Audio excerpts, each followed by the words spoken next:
Hello students, तेजस institute की online class में आपका स्वागत है। पिछले वीडियो में हमने क्लासिफिकेशन ऑफ कंप्यूटर के बारे में पढ़ा। आज के वीडियो में हम लोग कंप्यूटर हार्डवेयर एंड सॉफ्टवेयर के बारे में पढ़ेंगे। तो हमारा सबसे पहला टॉपिक है हार्डवेयर।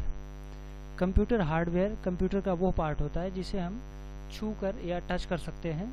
जैसे कि आप डेफिनेशन में देख सकते हैं, वे सभी भाग जिनके आकार निश्चित होते हैं तथा वे ठोस होते हैं, इन्हें हम स्पर्श कर सकते हैं यानी टच कर सकते हैं। जैसे माउस, कीबोर्ड, मॉनिटर, मदरबोर्ड, ये सभी जो है कंप्यूटर हार्डवेयर के प्रकार हैं। और हम अब हार्डवेयर की डिवाइसेस निम्न प्रकार के कुछ और भी हार्डवेयर के पार्ट के बारे में पढ़ेंगे। कंप्यूटर के हार्डवेयर में input device, output device, central processing unit और मेमोरी यूनिट में इसको डिवाइड किया गया है। इसको हम क्लासिफाई करके आगे पढ़ते हैं। पहले हम देखेंगे input device. Input device computer hardware का वो पार्ट है जिसके माध्यम से कंप्यूटर के अंदर डेटा को एंटर करवाया जाता है। अब इसके डेफिनेशन को देख लेते हैं। इसके माध्यम से कंप्यूटर में डेटा को भेजते हैं। निम्न प्रकार के कार्यों को करने के लिए अलग अलग प्रकार के डिवाइसेस होती हैं। जैसे कंप्यूटर में डेटा को एंटर करवाने के लिए विभिन्न प्रकार की इनपुट डिवाइसेस का इस्तेमाल किया जाता है। जैसे आप देख लीजिए, फॉर एग्जांपल देखते हैं हम टेक्स्ट टाइप के लिए कीबोर्ड। जैसे हम जो टाइपिंग करते हैं तो उसके लिए कीबोर्ड का इस्तेमाल करते हैं। कीबोर्ड जो है वो टेक्स्ट के रूप में डेटा को कंप्यूटर के अंदर भेजता है। किसी भी पोजीशन पर क्लिक करने के लिए माउस, जैसे माउस एक पॉइंटर डिवाइस आप ये देख भी रहे हैं, तो हम इसके माध्यम से क्या करते हैं, किसी भी डेटा को अंदर भेजते हैं। किसी भी काम को परफॉर्म करवाने के लिए क्लिक करते हैं। फोटो शूट के लिए कैमरा, जैसे कोई भी कैमरे से हम कोई फ़ोटो शूट करते हैं तो क्या करता है, फ़ोटो शूट करने के बाद वो क्या करता है, वो कंप्यूटर के अंदर एंटर करवाने का एक तरीका है। आवाज़ रिकॉर्ड करने के लिए माइक्रोफोन। कुछ महत्वपूर्ण इनपुट डिवाइसेस के नाम, आइए उनके बारे में थोड़ा सा और भी क्लासीफाई करके अंदर इनपुट डिवाइसेस के बारे में थोड़ा सा देख लेते हैं। जैसे कीबोर्ड, ये प्राइमरी इनपुट डिवाइस है जिससे डेटा या सूचना को टाइप करते हैं। इसमें अल्फ़ाबेट कीज़ होती हैं, न्यूमेरिक कीज़ होती हैं, function keys, control keys, enter keys etcetera. ये सभी जो है इतनी सारी कीज़ किसमें, कीबोर्ड में पाई जाती हैं। दूसरा है माउस। दूसरे इनपुट डिवाइस का नाम है माउस। ये सभी कंप्यूटर हार्डवेयर के अंतर्गत इनपुट डिवाइस के बारे में पढ़ रहे हैं। तो दूसरा है माउस। माउस एक पॉइंटिंग डिवाइस है। इसका प्रयोग मॉनिटर की स्क्रीन पर एक स्थान से दूसरे स्थान पर ले जाने के लिए किया जाता है। इसमें 3 बटन, लेफ्ट स्क्रॉल, राइट तथा 4 प्रमुख कार्य होते हैं। Left click, double click, right click, drag and drop. देखिए, जब हम ऊपर नीचे करते हैं तो ये ड्रैग करना हो गया। और इस तरह से ये आपका जो देख रहे हैं, ये कर्सर जो आपके मॉनिटर पर ब्लिंक हो रहा है, ये जो है यही माउस का एक पॉइंट होता है। ये हम माउस को जो है इनपुट डिवाइस बोलते हैं। ठीक है। बारकोड रीडर, किसी प्रोडक्ट पर छपे बारकोड को रीड करने के लिए प्रयोग किया जाता है। जैसे आपने देखा होगा कभी पोस्ट ऑफिस वगैरह में एक बारकोड रीडर मशीन होती है जिसके माध्यम से हम जो है किसी भी बारकोड को स्कैन करके उसके अंदर छिपे कोड को पहचान सकते हैं क्या लिखा है। दूसरा टच स्क्रीन, ये स्क्रीन के साथ जुड़ी हुई होती है। जब इस पर टच किया जाता है तो ये सेंस कर लेती है। जैसे touch monitor screen, mobile screen आदि। आज आपने देखा होगा कि टच स्क्रीन मोबाइल भी आती है। वो सभी जो है इनपुट डिवाइस के प्रकार है। OMR, OMR का फुल फॉर्म होता है ऑप्टिकल मार्क रीडर। किसी कागज़ पर बनाए गए चिन्हों को पहचानने के लिए प्रयोग किया जाता है। जैसे परीक्षा की OMR पुस्तिका को रीड करना। जैसे आपने कभी देखा होगा, आप पेपर भी अगर कभी आपने कॉम्पिटिटिव एग्ज़ाम्स को दिया हो, वनडे एग्जामिनेशंस जिसमें ऑप्शनल क्वेश्चन पूछे जाते हैं, तो उसमें OMR पत्रक का इस्तेमाल किया जाता है। OMR पत्रक में हम पेन या पेंसिल की सहायता से उसके एक एक छोटे छोटे जो गोले होते हैं उनको हम काला करते हैं। काला करने के बाद वो उसी मशीन के अंदर डाला जाता है और मशीन क्या करती है, एक एक पॉइंट्स को उठाकर वो अपने आप से जज कर लेती है कि आपने राइट आंसर दिया है या रॉन्ग आंसर दिया है। उसके आधार पर आपका मूल्यांकन किया जाता है। तीसरा जो है ऑप्टिकल कैरेक्टर रिकॉग्निशन, OCR बोला जाता है। साधारण चिन्हों के साथ साथ हस्तलिखित अक्षरों को भी पहचान लेता है। इसका प्रयोग पुराने डॉक्यूमेंट को पढ़ने में किया जाता है। तीसरा है MICR, ये सभी इनपुट डिवाइसेस के प्रकार हैं, आप इसको ध्यान में रखें। MICR का फुल फॉर्म होता है मैग्नेटिक इंक कैरेक्टर रिकॉग्निशन। इसका प्रयोग बैंक चेक पर छपे मैग्नेटिक एनकोडिंग संख्याओं को पहचानने के लिए किया जाता है। और ये अगला है बायोमेट्रिक सेंसर, किसी व्यक्ति की अंगुलियों की पहचान करता है, जो कि सुरक्षा के दृष्टिकोण से किया जाता है। आपने देखा होगा कि आजकल जो है आधार कार्ड वगैरह बायोमेट्रिक सेंसर की सहायता से बनाए जा रहे हैं, जिसमें आप अंगूठा रखते हैं। अगला है स्कैनर, हार्ड कॉपी पर छपे हुए डॉक्यूमेंट्स या पिक्चर को स्कैन करता है तथा इसे डिजिटल रूप में बदलता है। अगला इनपुट डिवाइस है माइक्रोफोन, कंप्यूटर को साउंड के रूप में इनपुट देने के लिए प्रयोग किया जाता है। अगला इनपुट डिवाइस है वेबकैम, वीडियो कॉन्फ्रेंसिंग या ऑनलाइन लाइव बात करने के लिए प्रयोग में लाया जाता है ये। अब हम अगले टॉपिक पे आते हैं, आउटपुट डिवाइसेस। अब तक हमने पढ़ा इनपुट डिवाइसेस के बारे में, अब हम अगला टॉपिक पढ़ेंगे आउटपुट डिवाइसेस। ये वे डिवाइसेस हैं जिनके माध्यम से सूचना को प्राप्त करते हैं। ये सूचना को हार्ड कॉपी तथा अथवा सॉफ्ट कॉपी पर प्रस्तुत करता है। जैसे आउटपुट का मतलब होता है कंप्यूटर में जो डेटा इंटर किया गया है उसका रिजल्ट वापस जो है हार्ड कॉपी या सॉफ्ट कॉपी के रूप में रिप्रेजेंट करना। तो आउटपुट डिवाइसेस में आपका जैसे मॉनिटर है, जब हम किसी चीज़ को इंटर करते हैं तो हमें डिस्प्ले करके बाहर दिखाता है, ये भी एक आउटपुट डिवाइस है।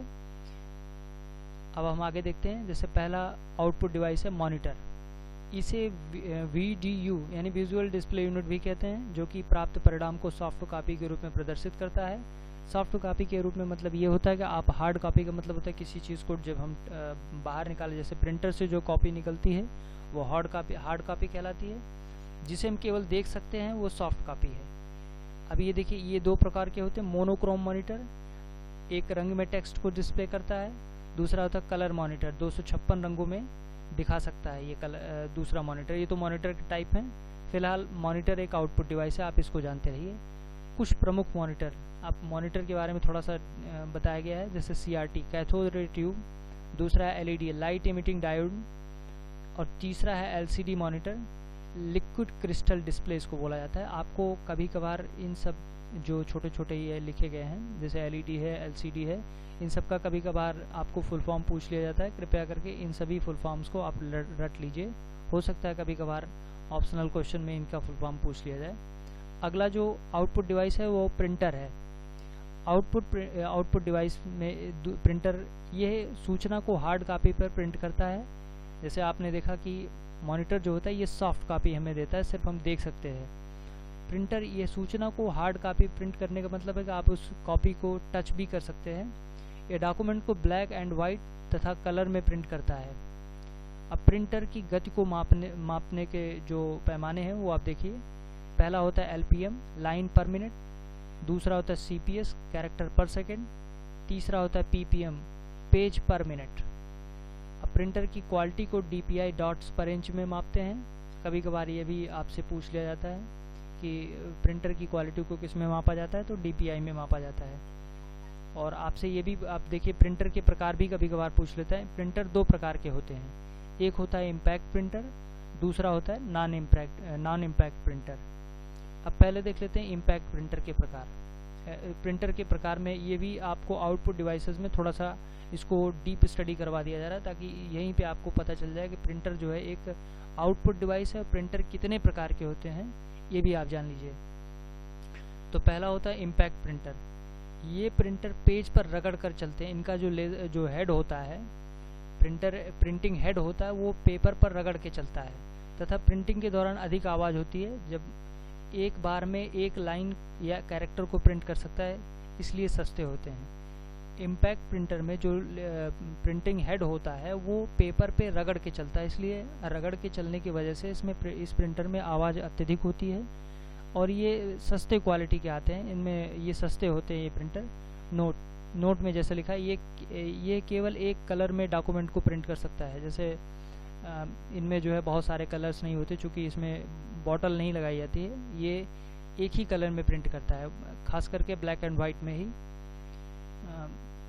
जैसे इसके प्रकार हैं डॉट मैट्रिक्स प्रिंटर या पिन प्रिंटर।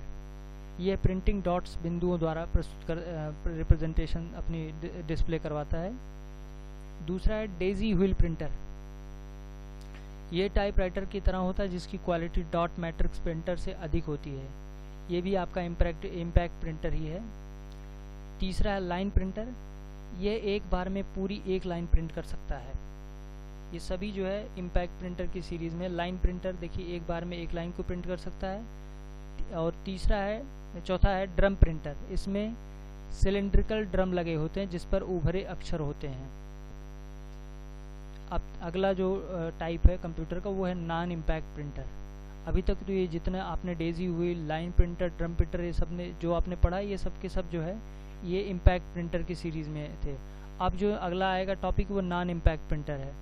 थोड़ा सा इसको कैटेगराइज अलग टाइप करना चाहिए था पर इसी में टाइप कर दिया गया है, पर हम बता दे रहे हैं आपको। ये नॉन इम्पैक्ट प्रिंटर, अब इसके बारे में ये अलग टॉपिक है, इसके बारे में आप अलग से पढ़ेंगे।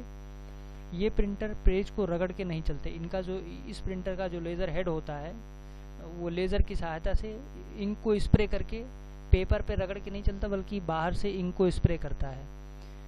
जैसे इंकजेट प्रिंटर, इसका एग्जांपल है इंकजेट प्रिंटर। इंक की छोटी बिंदु डालकर प्रिंटिंग की जाती है। इंकजेट जो होता है इसका जो इसमें लगे हुए नोजल दूर से ही जो इंक को स्प्रे कर देता है कागज़ पे। दूसरा एग्जांपल है लेज़र प्रिंटर। ये हाई क्वालिटी के कैरेक्टर या इमेज को प्रिंट कर सकते हैं तथा प्रिंट करने के लिए लेज़र किरणों की सहायता लेते हैं।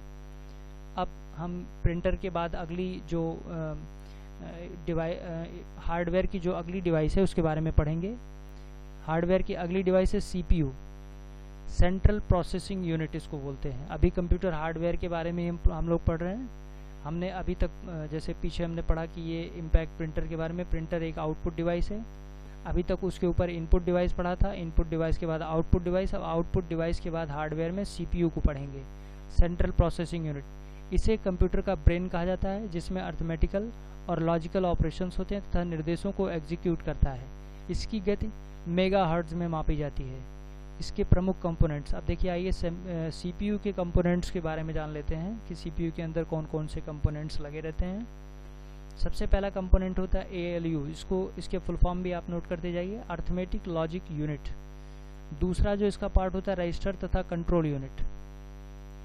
तो सबसे पहले CPU के पहले पार्ट के बारे में पढ़ते हैं। CPU का पहला पार्ट है ALU यानी अर्थमेटिक लॉजिक यूनिट।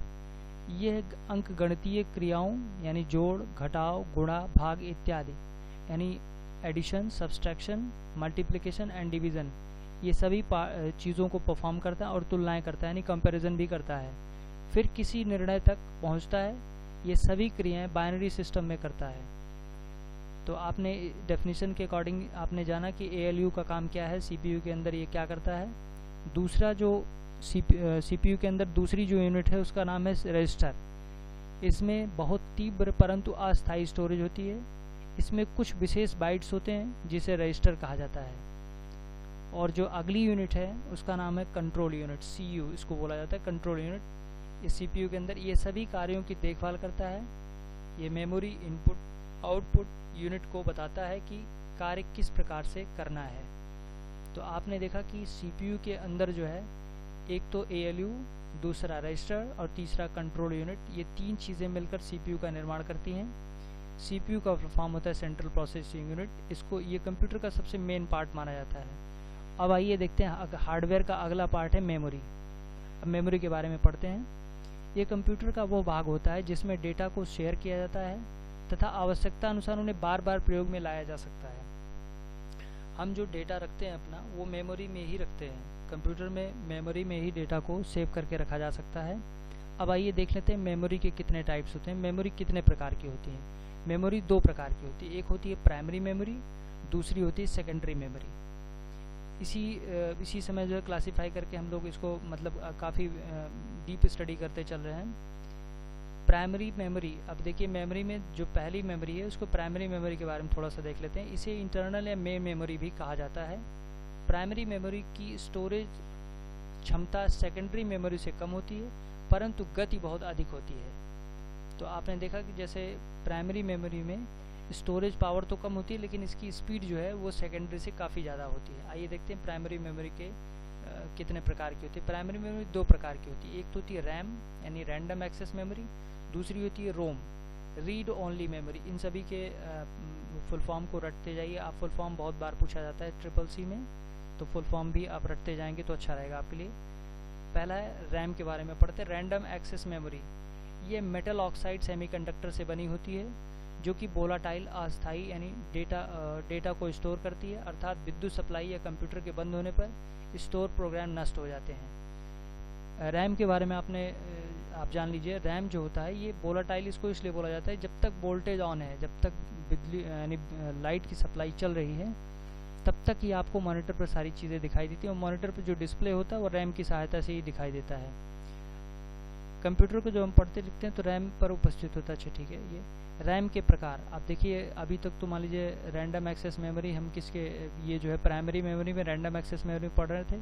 अब रैंडम एक्सेस मेमोरी के भी प्रकार होते हैं, एक होता है एस रैम यानी स्टैटिक रैम बोला जाता है, दूसरा होता है डी रैम, इसको डायनेमिक रैम बोला जाता है, तीसरा होता है DDR SD रैम, इसको double data rate synchronous dynamic RAM बोला जाता है। इसका फुल फॉर्म, इसका पूरा फुल फॉर्म होगा double data rate synchronous dynamic random access memory.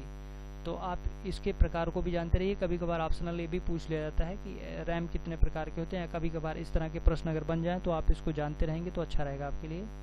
मान लीजिए CCC में नहीं तो किसी कॉम्पिटिटिव एग्जाम्स में भी पूछ सकता है आपसे, तो जानना बेहद ज़रूरी है। आगे है रीड ओनली मेमोरी, ये प्राइमरी मेमोरी में। अब रोम के बारे में पढ़ लेते हैं थोड़ा सा। यह नॉन वोलाटाइल अस्थाई मेमोरी होती है, विद्युत सप्लाई बंद होने पर उपस्थित प्रोग्राम नष्ट नहीं होते, इसमें उपस्थित डेटा या निर्देशों को परिवर्तित नहीं किया जा सकता।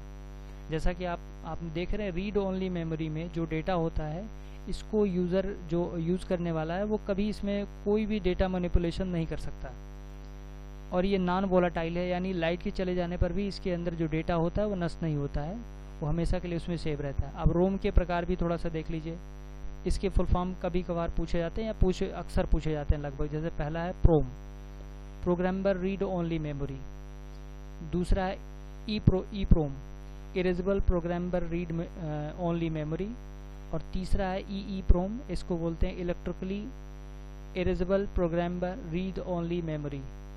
तो आप इसमें थोड़ा थोड़ा और भी देखते जाइए। प्रोम में इसमें एक बार प्रोग्राम स्टोर किया जा सकता है जिसके बाद यह रोम की तरह कार्य करता है, अर्थात प्रोग्राम को बदला नहीं जा सकता। प्रोम में जो होता है वो आप जो एक बार डेटा स्टोर हो गया, ये मैन्युफैक्चरर के द्वारा जो डेटा इसमें डाल दिया जाता है उसको बाद में डेटा को चेंज नहीं किया जा सकता, वो वैसे के वैसे ही रहेगा, इरेज नहीं किया जा सकता। EPROM में देखिए, इस मेमोरी में कई बार प्रोग्राम किया जा सकता है, पर लिखे गए प्रोग्राम को डिलीट करने के लिए अल्ट्रा वायलेट रेज डालनी पड़ती, जो कि जटिल कार्य है। EPROM में डेटा तो मतलब कई बार डाला जा सकता है, लेकिन इसके प्रोग्राम को दोबारा डिलीट करने के लिए अगर मान लीजिए आप दोबारा से चेंज करना चाहते हैं तो अल्ट्रा वायलेट रेज यानी पराबैंगनी किरणों का इस्तेमाल किया जाता है, जो कि एक बहुत कठिन प्रक्रिया होती है, एक डिफ़िकल्ट वर्क है। अगला जो है EEPROM की बात करते हैं। इसमें स्टोर प्रोग्राम को आसानी से लिखा हुआ मिटाया जा सकता है, परंतु इसकी गति रोम से धीमी होती है और महंगी मेमोरी होती है। EEPROM में डेटा को आराम से सब कुछ किया, चाहे आप यूज़र जो मैन्युफैक्चरर होता है वो इसमें प्रोग्राम को आसानी से लिख भी सकता है और मिटा भी सकता है। अब अगली मेमोरी के बारे में पढ़ते हैं। अब तक तो आपने क्लासीफाई करके सिर्फ प्राइमरी मेमोरी में आपने ये रोम के बारे में पढ़ा, रैम के बारे में पढ़ा क्लासीफाई करके। अब अगली मेमोरी है कैश मेमोरी। ये सबसे तीव्र गति की फिजिकल मेमोरी होती है तथा इसकी स्टोरेज क्षमता 5 MB से 8 MB तक होती है। यह CPU तथा रैम के मध्य बफर के रूप में होती है। जिस प्रोग्राम पर अधिक कार्य करते हैं उसे कैश मेमोरी एग्जीक्यूट कर देती है। अब इसके बारे में थोड़ा सा जान लेते हैं। ये तीव्र गति, ये सबसे तेज मेमोरी मानी जाती है कैश मेमोरी, और ये किसके किसके बीच में काम करती है? CPU तथा रैम के बीच में काम करती है। जैसे अगर हम किसी प्रोग्राम को बार बार, जैसे हमारे कोई वेबसाइट पे हम बार बार विजिट कर रहे हैं तो वो कैश मेमोरी में जाके सेव हो जाती है। जब दोबारा हम उसी वेबसाइट को खोलते हैं तो जल्दी से पेज खुल जाता है, तो वो जाके कहाँ पे कैश मेमोरी में सेव हो जाता है, तो वो बाद में जल्दी से खुल जाता है। दूसरी मेमोरी आप देखिए सेकेंडरी मेमोरी, इसे ऑक्सिलरी मेमोरी भी कहते हैं। इसमें डेटा या प्रोग्राम को अस्थायी रूप से स्टोर किया जा सकता है, इसे आवश्यकता अनुसार बढ़ा सकते हैं। अब आइए सेकेंडरी मेमोरी के बारे में पढ़ते हैं। अभी तक तो ऊपर हमने जो भी पढ़ा वो सब प्राइमरी मेमोरी में थी। प्राइमरी मेमोरी में आपको रैम रोम वो आपने पढ़ा। अब इस कैश मेमोरी एक अलग मेमोरी थी, और सेकेंडरी मेमोरी के बारे में थोड़ा सा पढ़ लेते हैं। इसे ऑक्सिलरी मेमोरी भी कहते हैं। सेकेंडरी मेमोरी को ऑक्सिलरी मेमोरी कहते हैं। इसमें डेटा या प्रोग्राम को अस्थायी रूप से स्टोर किया जा सकता है। ये नॉन वोलाटाइल ये भी होती है। जो सेकेंडरी मेमोरी में जो डेटा आप रख लेते हैं वो लाइट हो ना हो वो आपका डेटा काफ़ी समय तक बचा रहता है। अब आइए देखते हैं टाइप्स ऑफ सेकेंडरी मेमोरी। तो पहले टाइप से मैग्नेटिक डिस्क। ये टाइप्स ऑफ सेकेंडरी मेमोरी, इसमें थोड़ा सा हम देख लेते हैं कौन कौन से सेकेंडरी मेमोरी में आते हैं। मैग्नेटिक डिस्क है, फ्लॉपी डिस्क है, हार्ड डिस्क है, मैग्नेटिक टेप है, ऑप्टिकल डिस्क है, सीडी बोलते हैं, कॉम्पैक्ट डिस्क जिसको बोलते हैं, डीवीडी का फुल फॉर्म है digital video disk, solid state pen drive और फ्लैश ड्राइव। ये सब के सब जो है ये सेकेंडरी मेमोरी हैं। मेमोरी यूनिट, अब थोड़ा सा मेमोरी की यूनिट के बारे में जान लेते हैं। मेमोरी की सबसे छोटी यूनिट बिट कहलाती है। एक बाइट बराबर 8 बिट के 1 byte is equal to 8 bits, 1 KB is equal to 1024 bytes, 1 MB is equal to 1024 kilobytes, 1 GB is equal to 1024 megabytes, 1 terabytes is equal to, यानी TB बोलते हैं, 1 TB is equal to 1024 gigabytes, 1 petabyte is equal to 1024 terabyte, 1 EB is equal to 1024 petabyte, और 1 zettabyte is equal to 1024 exabytes. Computer software के बारे में जानने के लिए हमारा अगला वीडियो देखें। इस वीडियो में हमने सिर्फ कंप्यूटर हार्डवेयर के बारे में ही बात किया है। अगर हमारा वीडियो आपको पसंद आया हो, लाइक, शेयर, सब्सक्राइब करें, तथा ये वीडियो में या नोट्स में कहीं भी किसी प्रकार की और जानकारी एकत्रित करनी है या नोट्स के विषय में जानकारी एकत्रित करनी है तो कमेंट बॉक्स में हमें सूचित करें।